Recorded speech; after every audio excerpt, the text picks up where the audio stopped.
আসসালামু আলাইকুম সুপ্রিয় দেশবাসী।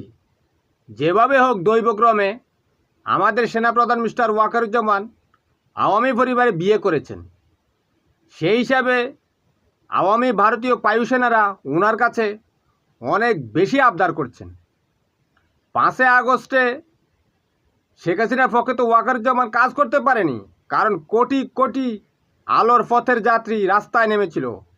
ওয়াকারুজ্জামানও সেই আলোর পথের যাত্রীর সাথে মিশে গিয়ে তিনিও বাংলাদেশের হিরোস অফ বাংলাদেশের একজন হিরো হয়ে গিয়েছেন। তাই ওই নবনীতা চৌধুরীর মতো ভারতীয় বায়ুসেনারা চাচ্ছে ওয়াকারুজ্জামানকে কিছু একটা করাতে, কারণ ওয়াকারুজ্জামানের মতো তো আর আওয়ামী পরিবার আর কোনো সদস্যকে সেনাপ্রধান হিসেবে পাওয়া যাবে না।